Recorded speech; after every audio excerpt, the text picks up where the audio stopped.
speaking about them.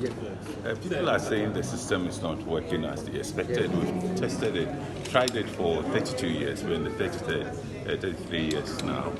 And it's time to review it and to see if we can strengthen it to serve the needs of the people. That's why we're calling for reforms, and the parties themselves are talking about reforms.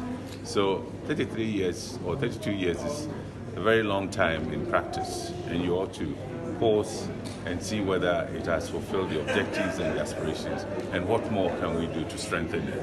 I think we need to strengthen it. It's not to break it down or condemn it or destroy it. With regards to the review or the reforms, how should we go about it? Is it about the election of MMDCs, or how are we supposed to do it? I think we've seen election of MMDCs without parties, of MMDAs, not MMDCs.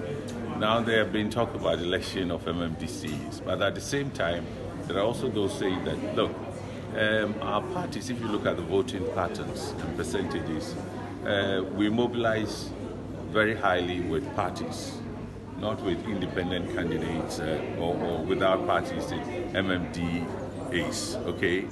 So why don't we now look at a situation where we should elect both parties and independent candidates at both levels, so that we can develop institutions that would now ensure that the civil service, the local government service are very strong in dealing with what they have as professionals and competencies.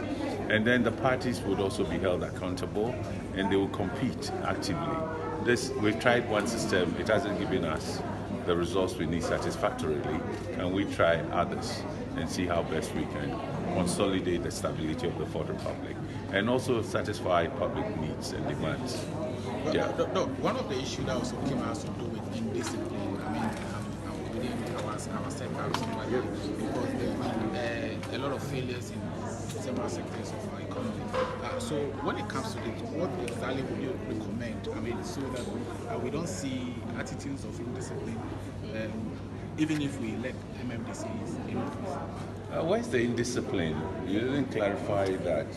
Okay, so in what sector or at what level? Okay, so we are talking about the local, where we local have government. Laws, yes, where we have laws that people will contrary to. Okay, if we look at policymakers, politicians are policymakers. So if you elect MMDCs, they will be seen as policymakers within a district. Okay, implementation, delivering the objectives and the goods and meeting the needs of people comes from the institutions, the local government service and other allied institutions.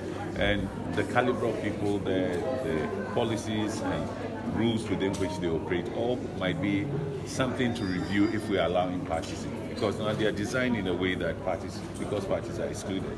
If the parties are coming in, how do you ensure that the civil service is equipped well with people who can serve different parties at the same time, because they have to focus on the benefits that will go to the citizens, much more than political survival. There are all these issues that will be considered if it's put forward. Over the past